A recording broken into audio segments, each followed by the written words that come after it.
Assalamualaikum warahmatullahi wabarakatuh. Salam sejahtera bagi kita semua. Marilah kita panjatkan puji syukur kita kehadirat Allah Subhanahu wa taala karena berkat rahmatnya kita masih bisa mengikuti ujian kali ini.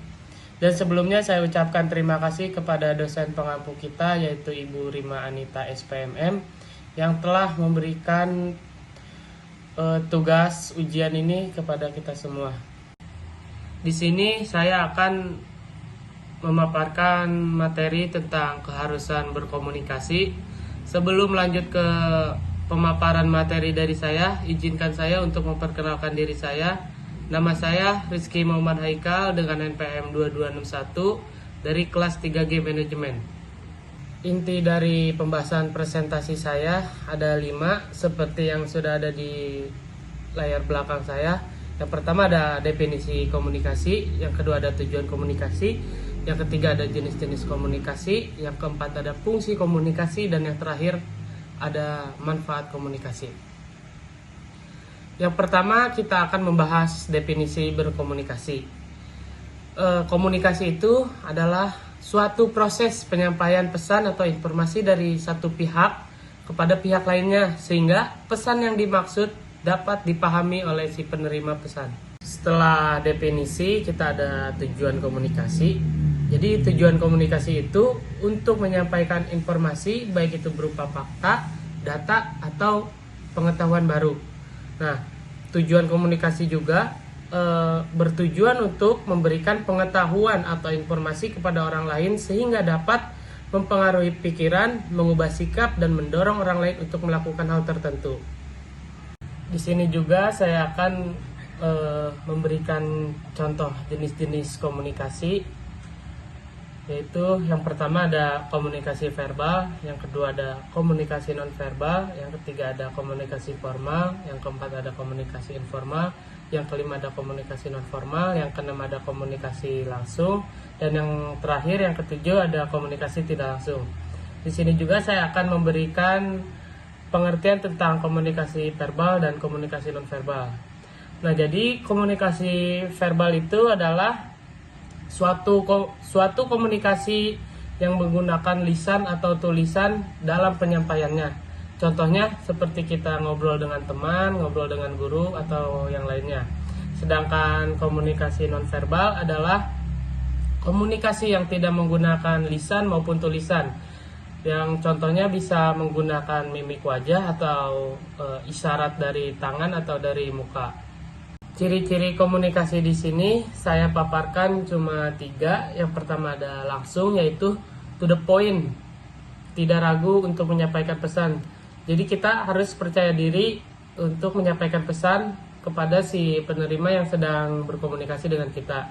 Yang kedua ada asertif, yaitu kita tidak perlu takut untuk mengatakan apa yang ingin kita sampaikan. Selayaknya kita menyampaikan pesan-pesan kepada orang-orang yang kita sukai. Yang ketiga ada jelas. Jelas di sini hal yang kita ingin sampaikan mudah dimengerti oleh si penerima agar si penerima mudah untuk mencerna pesan dari kita. Jadi kita tidak perlu menggunakan bahasa-bahasa yang mungkin sulit diterima oleh si penerima. Selanjutnya kita akan membahas fungsi komunikasi.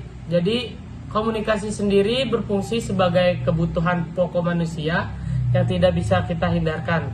Karena setiap manusia membutuhkan untuk melakukan komunikasi yang bertujuan untuk menjalin relasi maupun menyampaikan pesan pada individu lain. Fungsi komunikasi ini sendiri di kehidupan kita sangatlah penting karena apapun kita perlu menggunakan komunikasi ini, entah itu kepada orang tua, kepada teman, kepada guru, atau kepada siapapun. Bisa disebut komunikasi ini adalah sebagai kebutuhan pokok manusia. Nah, kenapa sih kita mengharuskan kita untuk berkomunikasi? Di sini saya akan menjelaskan kenapa kita harus gitu berkomunikasi. Jadi berkomunikasi itu merupakan keharusan bagi manusia karena manusia itu membutuhkan dan senantiasa berusaha membuka serta menjalin komunikasi atau hubungan dengan sesamanya. Untuk manfaat komunikasi itu sendiri yaitu dapat menyampaikan dan memperluas suatu ide dan pikiran yang dimiliki seseorang kepada orang lain, sehingga orang lain mendapat informasi dan ilmu pengetahuan yang baru. Manfaat komunikasi ini juga sangat banyak ya manfaatnya, karena terlepas dari pengertian yang tadi saya sebutkan, manfaat komunikasi juga membuat kita lebih cenderung bisa ngobrol depan publik atau bisa sharing-sharing hal-hal kecil seperti cerita-cerita atau pengetahuan-pengetahuan lainnya. Di sini juga saya memaparkan betapa pentingnya keharusan sebuah komunikasi. Yang pertama, ada komunikasi itu mempunyai peran penting dalam membangun dan menjaga sebuah hubungan. Yang artinya dalam sebuah hubungan itu kita harus banget menjaga komunikasi kita, entah itu sama orang tua, teman, atau mungkin pacar kalian. Nah, yang kedua, komunikasi juga menjadi sarana penting untuk memecahkan suatu masalah yang terjadi.